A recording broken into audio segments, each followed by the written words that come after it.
Secret Diary of a Call Girl Chapter 6. Hannah. You would think that someone who sells her body for a living would be the most confident person alive. That she'd be comfortable in her own skin and wouldn't give a fuck what people think of her. Unfortunately, this isn't true for me. Tonight is the night that Ben's opening his bar, and the night I'm going to finally meet his new girlfriend. I've heard that Gwen is totally gorgeous. I don't know why, but I'm bloody terrified. Maybe it's because she's the first girl that he's dated since we broke up. I don't want her to be prettier than me, and I don't want her to make me look bad, but at the same time, I want her to be perfect. I want Ben to have the best life and the best girlfriend. She'd better not be a bitch. I glanced over at the clock and groaned in frustration. I was running 15 minutes late. I'd gotten a little too involved with a client and now my whole evening was fucked up. There was no possible way that I was going to make it to the opening on time, which, of course, will make me look like the worst friend in history, late to my best mate's big night. That'll for sure leave a good impression on Gwen. And why do I care so much what she thinks of me? I finished putting on mascara and slammed the tube down. I had to go or I'd be so late that it couldn't even be classified as fashionable. And I hadn't had the foresight to call ahead and have a cab waiting for me. I was going to have to hope that there was at least one cab in the area. If not, I'd have to walk across town, in heels. I slipped into some black spike heels and clomped down the stairs, keeping a careful hand on the banister in case I lost my footing and fell. At the speed I was going, it was highly probable. I shut the door behind me and froze in my tracks, a smile tugging at my lips. A cab was idling on the street. Oh, Ben. I scampered over and jumped into the back. As soon as the door was shut, the driver accelerated. The sudden motion rocked me so hard that I almost fell off the seat. Easy, mate, I chided, buckling my seatbelt. Sorry, miss. The driver caught my eye in the rearview mirror. I dug through my bag for my mobile. I probably should have called Ben earlier, but I'd been so rushed to get out the door that it hadn't crossed my mind. He was going to kill me, but at least I was showing up. Right? After a few rings, he answered. You're late, he said. His tone was light despite his words. Yeah, sorry. I got a little tied up with work. Literally or figuratively? A little of both. I giggled. I'm really sorry. Don't worry about it. I know that you're fashionably late to everything. You know me so well. I do have one question, though. What? Ben chuckled. How is it that you can't get anywhere on time to save your life when it's on your off time, but when you're working you always manage to arrive right on time? It's just a gift, I suppose. Thanks for the cab, by the way. Yeah. You're paying me back for that. Of course. All right. I'll see you in a few, then. Bye. I disconnected and put my phone back in my handbag. The driver was going so fast that I knew we would get to the bar in no time. I pulled out a compact and checked my makeup. Everything was still flawless. We're almost there, miss, the driver announced. Thank you. A few minutes later, the driver rolled to a stop in front of Ben's bar. I handed him a roll of notes and got out, heaving my bag up onto my shoulder. I wanted to be there for Ben, but the thought of meeting his new girlfriend had my stomach twisted up into knots. What if we didn't get along? What if convinced Ben to stop seeing me? I couldn't lose my best friend again, not after I'd finally gotten him back. Taking a deep, steadying breath, I went inside. Immediately I was swept up in the bright lights and opulent architecture. The bar was stainless steel, the fixtures imported from Italy. It almost reminded me of the hotel room back in Crete. How the hell had Ben afforded top-of-the-line appliances? Bartenders don't make that much. I wove through the crowd of strangers, keeping an eye out for Ben. I spotted him standing by himself in the corner. Taking one last look in my compact, I crossed the room, my eyes never leaving him. His back was to me and he was completely unaware of my presence. Suddenly feeling infantile, I put my hand over his eyes. "Guess who?" I asked. "Hannah." He laughed and turned around to face me. "Surprise. I'm glad you came." "I wouldn't have missed it for the world," I assured him. "So, what did I miss?" "Nothing much. Just my boring opening speech." I pretended to wipe sweat from my brow. "Thank God for that." "Shut up. You're the one who said it was boring," I reminded him. "I guess I did, didn't I?" "Yeah."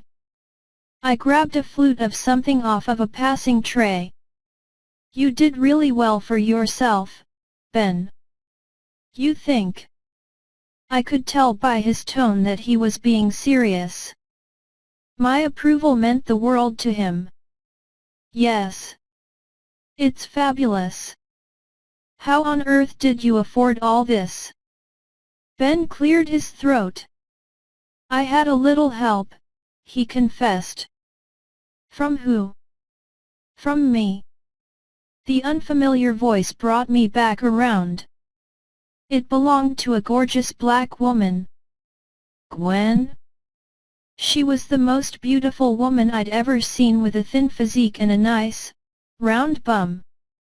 Her breasts were plump, too. No wonder Ben liked her. She looked like she'd just stepped off of a runway in Paris. "Sorry to interrupt," she said, smiling warmly. "I'm Gwen. Nice to meet you." I shook her hand, taking an instant liking to her. "I'm Hannah, I know. Ben's told me all about you." "It's not all true," I joked. "Sure it is," Ben insisted. "What kind of lies have you been telling her about me, Benjamin?" I knew that he wouldn't have told her my secret. If anything, Ben was the trustworthiest person in my life. That's why he'd been the first person that I had told my secret to. Of course, I hadn't planned on telling anyone else, but as always, things hadn't gone as I'd planned. Gwen laughed. "I've heard nothing but good things about you, Hannah. Ben here has a very high opinion of you. The feeling is mutual." I caught Ben's eye. He was blushing scarlet. "Excuse me," he muttered, disappearing. "Oh. Poor dear. He's all worked up about tonight," Gwen intimated. "I don't know why. Look at this turnout." I waved out at the throng of people drinking and spending money. This party couldn't get any better. "I know, but that's not why he's nervous." "Oh." I frowned. "What is it, then?" "It's you and I." "You and I?" I spluttered. "Why is worried about you and I?" Gwen shrugged. I don't know. I guess because you're so important to him. He wants us to get along. Well, his last girlfriend, Vanessa, she and I never got along.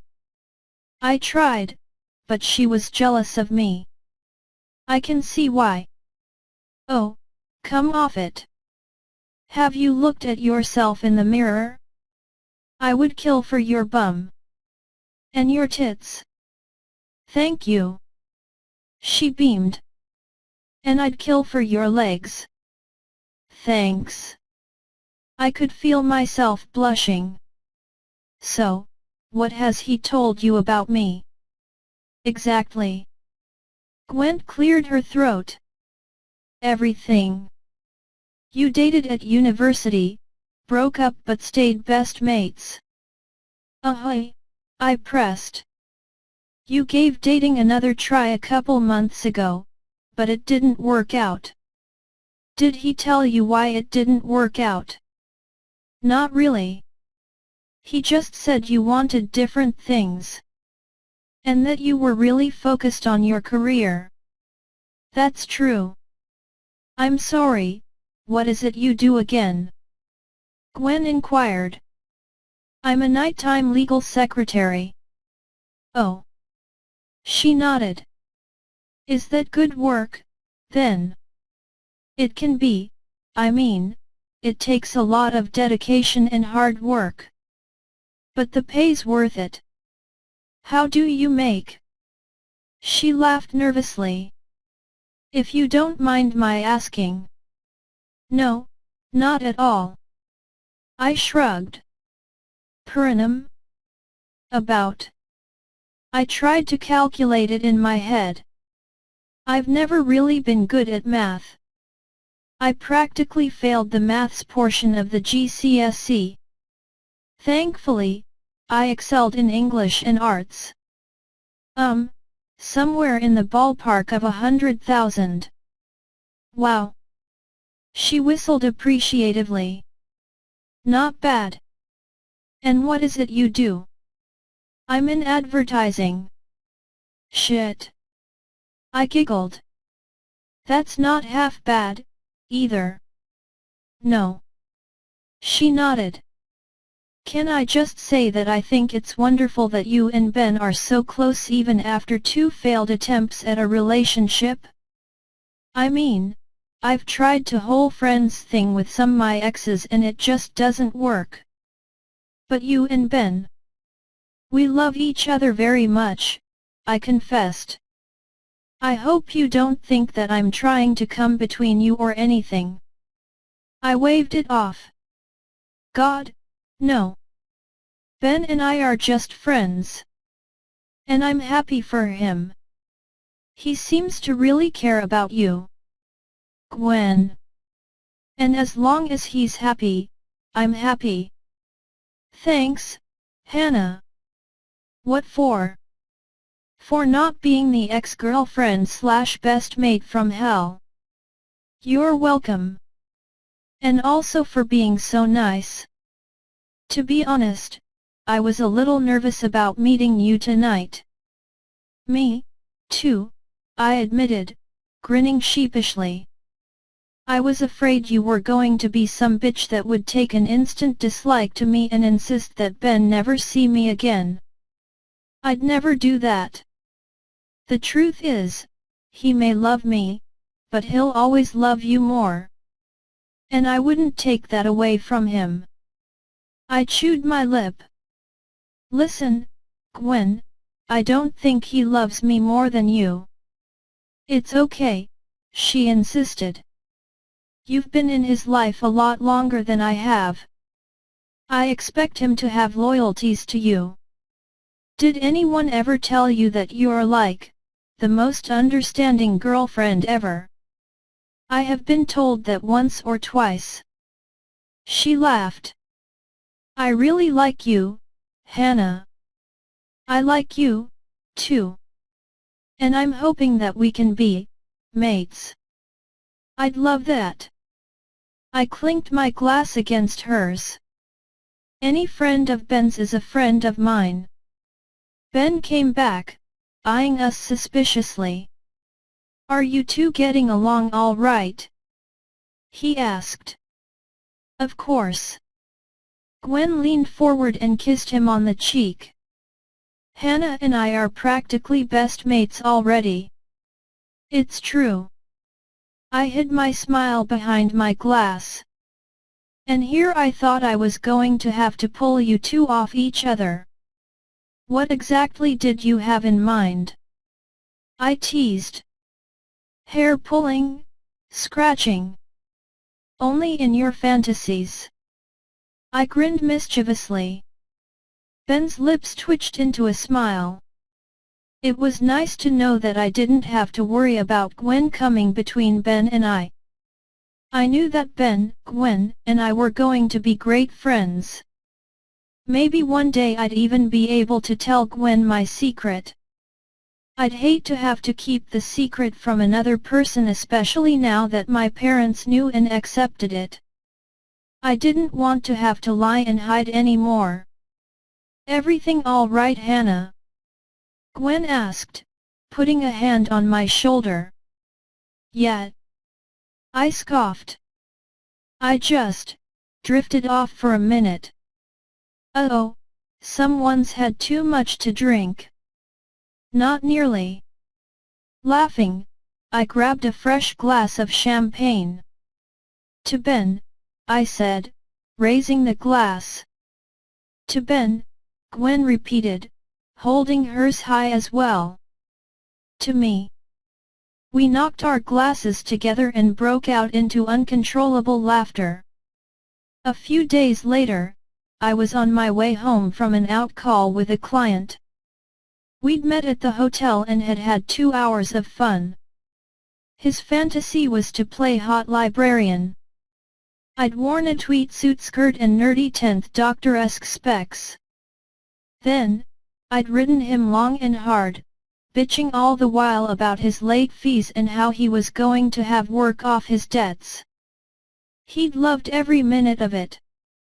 Sitting in the back of the cab, I couldn't help but laugh at the memory. It had been a lot of fun and I was looking forward to doing more. Some cliched fantasies are more fun than you'd expect. I was contemplating this when my mobile rang. I hadn't realized that I had been clutching it tightly in my hand. "Hello? Belle?" "Oh, my God. Ash." It was Ashok, my favorite client. He'd been my first client, and I usually saw him every second Wednesday.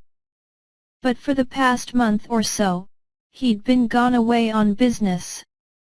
He worked as an advertising executive and often had to jet-set all over the world to land important clients. He made a hell of a lot of money, and if his wife were having sex with him he might be spending it on her and not me. He was a close friend, a valued confidant. I'd be lost without him. "You sound happy." I hear the smile in his voice. God, I'd missed him. "I am." I bit my lip. "Are you back in London?" "At last." "So, are we back on Wednesday?" "You read my mind. I know you so well." I laughed. "The usual time." "Great. All right." I wrote it down in my diary. "I'm looking forward to seeing you, Belle." "Me, too. I got you a little present." "You did?" I felt a pang of excitement shoot through me. "Yes. I'll give it to you on Wednesday." "I can't wait." "Me neither." There was a commotion on the other end of the line. "All right, listen. I've got to get going. Important business client." "Ah. I'll see you Wednesday." "Bye, Ash." "Bye." I hung up and squealed with delight. I had missed Ashok so much in the past month and a half that he'd been gone. It had been weird not seeing him every other Wednesday. Now that he was back, life would finally return to normal. My joy, of course, was increased when I remembered that Bambi was coming over for dinner. I hadn't seen much of her since she and Byron had gotten married, and to be honest, I missed her. Sure, she was naive and a little hyper, but she's also kind and doesn't judge. Plus, she's like a sister to me, much more than my actual sister, Jackie. Bambi is the younger sister I always wanted but never got. I wish I saw her more often, but I understand, and she and Byron are trying to start a family and make a life together. After paying the driver, I went into the house and kicked my heels off. If I was going to play hostess for a couple of hours, I was going to need a little nap beforehand. She was bringing takeout Italian and was due in an hour or so. Just enough time to lie on the couch for a while and rest. I'd been up late last night tossing and turning. If I didn't rest a little, I wouldn't be much company. I get whiny when I'm tired. Hopefully, she wouldn't bring her Byron. I like Byron and all, but I want this to be a girls' night. And a guy would just complicate things. Don't they always? I closed my eyes and relaxed against the pillow. Within a few seconds, I was deep asleep. I awoke half an hour later, feeling a little better. I stretched and forced myself to stand up. Bambi was usually always on time, and I didn't want to have to be scrambling to throw myself together at the last minute. I went upstairs and slipped out of my slinky creme-colored dress. I'd just bought it and had been dying to try it out. It looked amazing on me, accentuating my every dip and curve. I carefully set it off to the side and threw on a pair of jeans and sweater. It was just my friend coming over, no reason to get all done up. I wasn't going to fuck Bambi, so I didn't give a shit what I looked like. After running the vacuum and dusting the living room, I had just sat down when I heard Bambi's staccato knocking. I got to my feet, went to the door. I opened it and she threw her arms around me. "Hi, Bambi," I said, laughing. "Hi." She squeezed tightly. When she pulled back, I couldn't help but notice that her stomach wasn't flat anymore. She looked to be about 4 months pregnant. But I didn't say anything, just on the off chance that she wasn't pregnant and had just gained some weight. "So, what's new?" I asked. "Loads. I packed an escorting." "Good for you. What are you doing now?" I sat down on the couch, pouring us 2 glasses of wine. "Nothing right now, but I'm looking into getting a real job." "I'm going to need one." She beamed.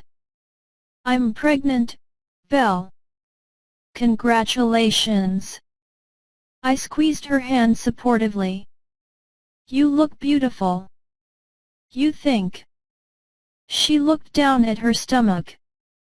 "Not too fat." "You look perfect." "Thanks."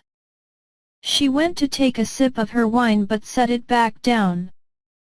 "How's Byron taking it?" I inquired, taking her wine glass and pouring its contents into mine. "Very well. He's so excited. He's insisting that I have the best of everything. Designer maternity clothes." She laughed. "No working until after the baby is born, stuff like that." "Lucky. What about you? What's new in your life?" I shrugged. "Not much. I'm still escorting, juggling my professional life and my real life." "And you and Ben?" Oh. I grinned. We're back to the way we were before. Before. Bambi prodded. Before we went mad and decided to give a relationship another go. We should have known better. I mean, we love each other and all, but we're not meant to be together as a couple. As long as we stick to mates, everything's wonderful. Well, I'm glad you two are getting on again. I saw how upset you were when you weren't speaking. Yeah, we're doing great. He's got a new girlfriend. How are you liking that?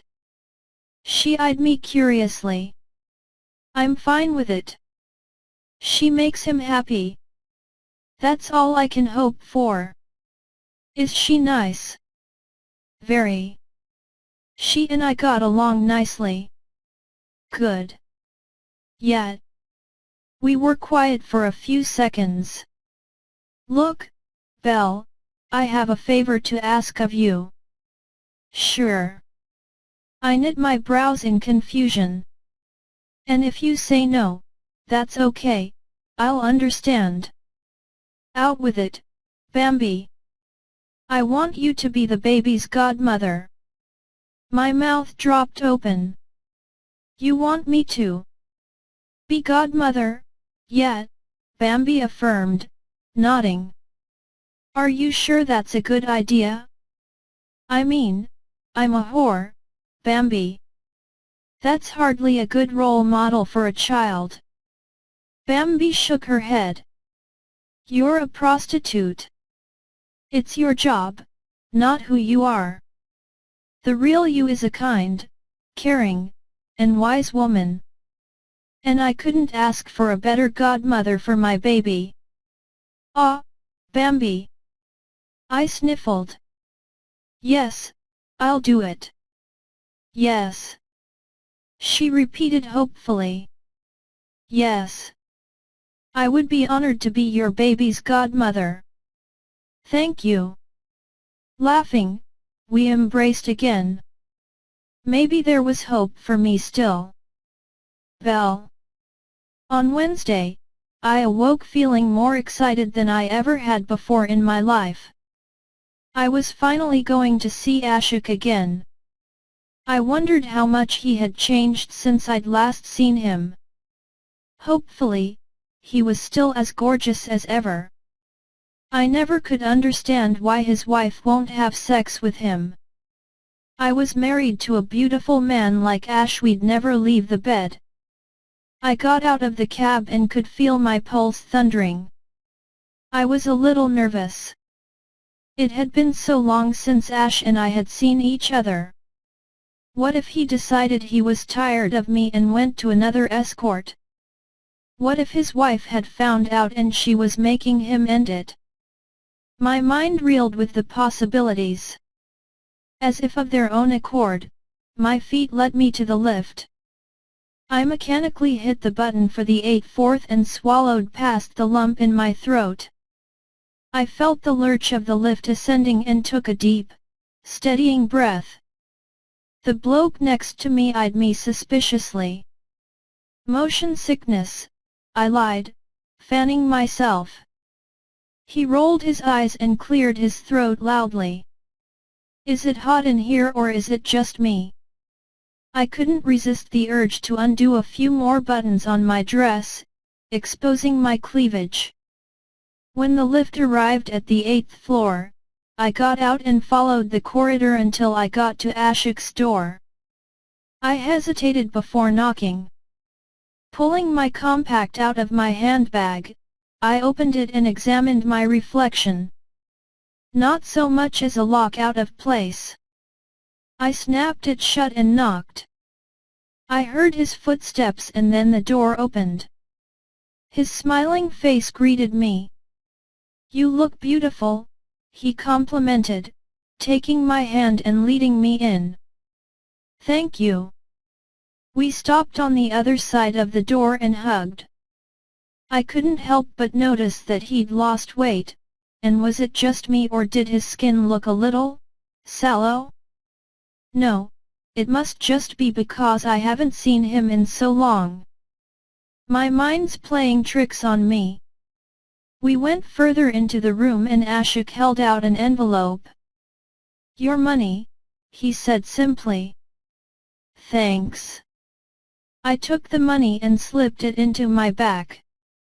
So, how have you been? Great. And you? His eyes sparkled. Likewise.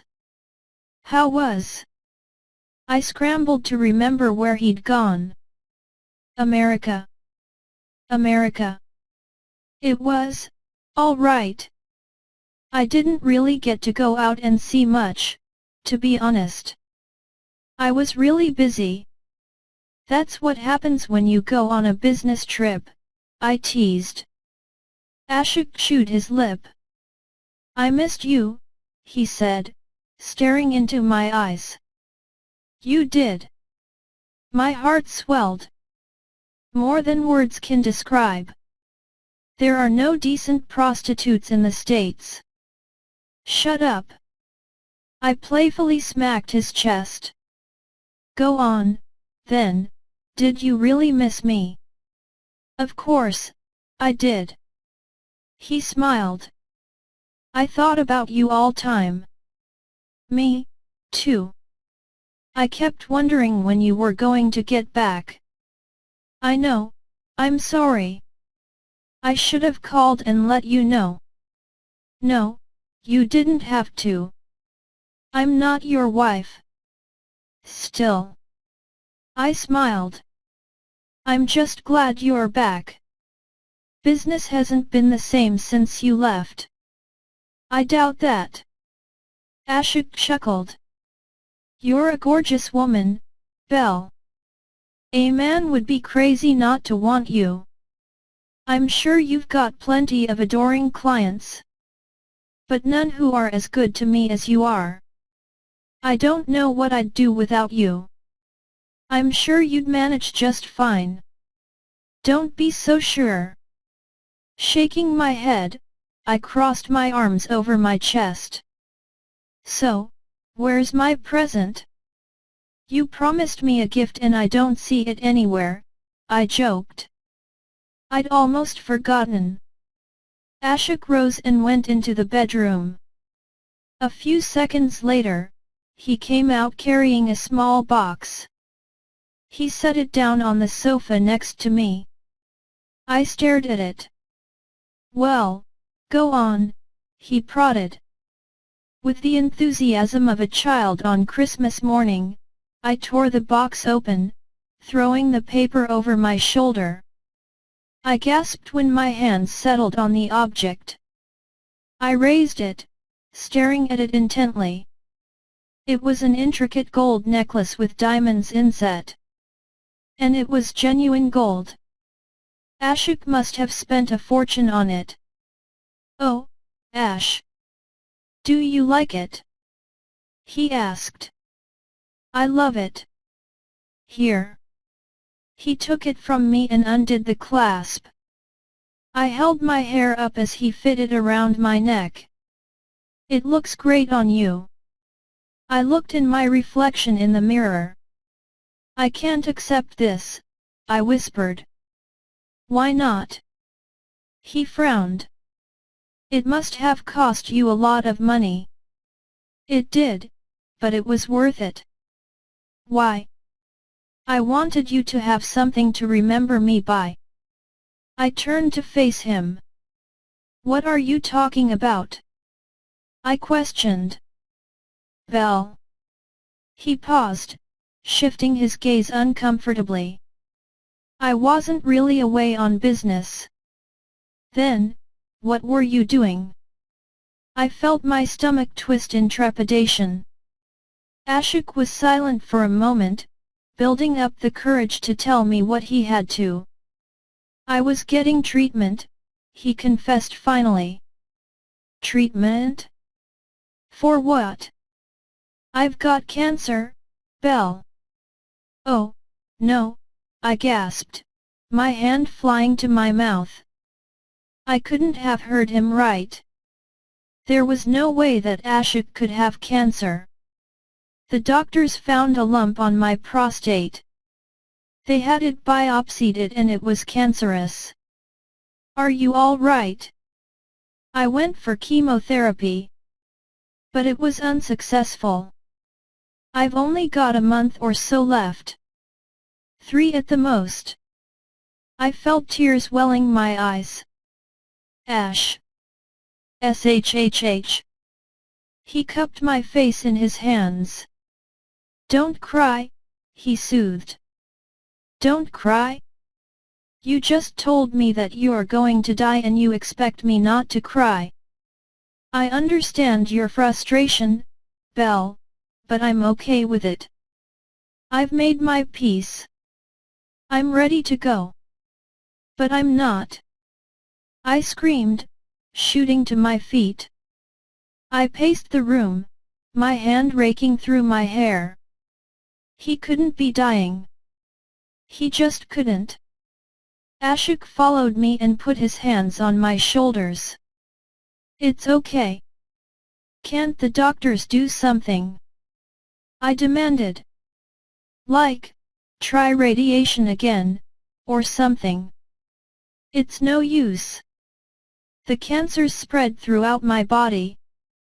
I can't lose you. You'll never lose me.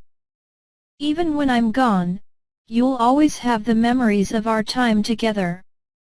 Well, that's not enough for me. Ashok sighed. Please, don't make this harder on me than it already is. There's nothing either one of us can do now. So, we might as well just accept it. I rested my head on his chest, feeling his arms close around me. It felt good to be held by Ash and breath in his scent. Is there anything I can do? I asked, my voice cracking. Give me something to look back on and remember when I'm on my deathbed, he begged, his eyes imploring me. Forcing my emotions down into the pit of my stomach, I kissed him, gently shoving him back toward the bed. He wanted a goodbye fuck. And I was going to give it to him. I undid the rest of the buttons and let my dress fall to the floor. Ashok's eyes lowered to my breasts. I pulled my push-up bra down and stepped out of my knickers. A grin tugged at his lips. Sniffling, I continued to kiss him, helping him out of his suit jacket and quickly undoing the buttons on his dress shirt. I ripped his belt off and felt his hard cock. Willing myself to smile, I slid his trousers down and after getting him out of his boxers, I shoved him back onto the bed. As he rolled a condom on, I slipped my stockings down and kicked my shoes off. When I saw that he was properly protected, I lowered myself down onto him, my back arching. He gasped. Are you all right? I asked, halting. Yes. He grinned. I'd just forgotten how good it feels. I fought back a fresh wave of tears, but forced myself to continue, moving my hips slowly, careful not to hurt him. He grasped my hips, gently guiding me. I felt exultation flow throughout my body, making me forget all about everything. All that mattered was that Ashok and I were together right now and that we're having sex, always a pleasant experience. We continued until we both orgasmed, panting like dogs. I looked over at Ashok and saw that a bit of the glow had returned. If only it could save his life. I rested my head on his bare chest and relished the feel of his warm skin. He held me, neither of saying a word. There was nothing to say. He was only going to get weaker until he died and then that would be it. My favorite client and close friend would be gone. What would I do with myself then? After a while, we got out of bed and got dressed. Ashok had to get home to his wife. She kept a pretty close eye on him now that he was ill and he didn't want her to know about me. It would hurt her more than she already was. Even though they hadn't had sex in years, he still loved her very much. I paused in the doorway, biting my lip to keep it from trembling. He stroked my cheek lovingly. Well, he sighed, I guess this is it. Am I ever going to see you again? My voice quaked. I don't think that would be a good idea. I don't want you to see me when I'm too sick to get out of bed. I'd rather that you remember me like this. I couldn't fight it anymore and the tears came, blurring my vision. I'm going to miss you, I sobbed. I know. He leaned down and pressed his lips against mine. I'll miss you, too. But anytime you miss me, just wear the necklace. It'll bring back the memories. I will, I promised. I love you, he whispered. I love you, too. Of course, it wasn't a romantic love, it was a friendly love. A love that, even though Ashok would be gone, would never die. He was my first client and I'd always remember the day that we met and how good he'd been to me over the years. We stepped apart and I knew that it was now or never. I locked eyes with him, burning them into my mind. He nodded subtly and I forced myself to turn and walk away.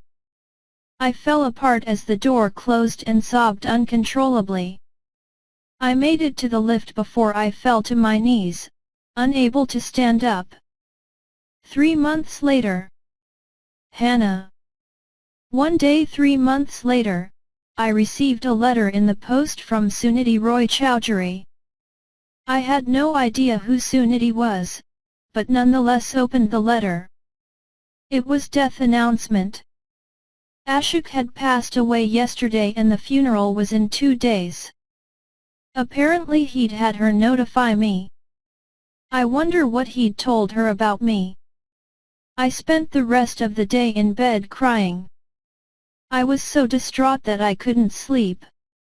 Every time I closed my eyes, I saw Ashok's face. I imagined him lying in bed, deathly thin, his life hanging by a thread. How his poor wife must have suffered. I wished that she and I could commiserate, but that would open up something that was better left hidden. The day of the funeral, I'd pulled myself together and went to the funeral. It was an open casket and as I stood before his body, I felt a sense of relief. Relief that Ashok no longer had suffered, that he was finally at peace. I hoped that he was up above watching over me, laughing at the absurdity of some of my clients' demands. After the ceremony, they lowered his casket into the ground. I stood apart from the rest of the mourners, my face hidden behind a veil. I watched as Suniti crying placed her rose on the coffin and was comforted by her family. I had known nothing about the woman for years and now I felt like she and I had a special connection. And did have, we'd both loved the same man. The crowd cleared out and I remained, unable to leave. I wanted my chance to say goodbye to Ashok. When I was sure that they were all gone, I made my way over to his headstone. I knelt down and pulled my veil back. Hey, Ash, I said, my voice raw from crying. I don't know if you can hear me, but it's Belle. I know you're probably up there laughing at me, but I have to do this. I never got the chance to say goodbye to you properly and I guess this is it. I chewed my lip. You're very important to me. And you always will be. Just because you're gone doesn't mean that you're not remembered. I pulled the necklace out from behind my shirt. See? I'm wearing the necklace you gave me. Every time I look down at it, I think of you. And I remember all the laughs we had. You know, I'll never forget the first time we met. I was so nervous because I'd never had sex for money before. But as soon as you opened the door, I immediately knew that everything would be all right. I felt bonded with you right away. I laughed. I miss you, Ash. But I know that you're in a better place. Just save me a seat, will you? I don't want you to go too far without me. We've got plenty of laughs still to share. I brought my hand to my lips, and after kissing the tips of my fingers, I brought the hand to Ashok's headstone. I'll see you soon, I promised. I stood and turned to go, but stopped when I saw Suniti standing nearby. Hi, I said lamely. You must be Belle, Suniti surmised. Yes. I took a step closer. I'm very sorry for your loss. Thank you. Ashok was an amazing man. Yes, he was. She smiled. I miss him very much. Me, too. He cared about you a lot, Belle, she said, catching my eye. I'm sorry. I feigned ignorance. Suniti laughed. I know all about you. You do. I gulped. Ashok told me that you were the best secretary he ever had. That you were dedicated and loyal and hard-working. And that he thought of you like a daughter. Oh, yes. I forced myself to chuckle. Well, he was a great boss. He was like a father to me. I'm glad. I stood there for a second, unsure of what else to say. He'll be missed round the office. I'm sure you'll find someone else, Suniti said. No one as good as him. No, you won't. She smiled warmly at me. Do you mind if I have a few minutes alone with him? No. I shook my head. He was your husband. I'll just get going. Thank you for coming, Belle. I know it would have meant a lot to him. Thanks for inviting me. Without another word, I walked away. For the first time since our last meeting in the hotel, I thought of Ashok and didn't cry. He wouldn't have wanted me to. He would have wanted me to be tough and brave. He would have wanted me to continue escorting, bringing joy to others as I had to him. And so, I would. Because even though life knocks us down sometimes, we've no choice but to continue. We can only hope that we're making the people who matter most to us happy. And somehow, I knew that Ashok was happy. Very, very happy. In his car, Harry watched Hannah leaving the gravesite. He'd been watching her a lot over the months, and he couldn't stand the separation much longer. Soon, my love, he whispered. We'll be together soon. Next time, Hannah's sister Jackie pays a visit. Belle's client is into rubber-clad nuns. Harry returns and things end tragically.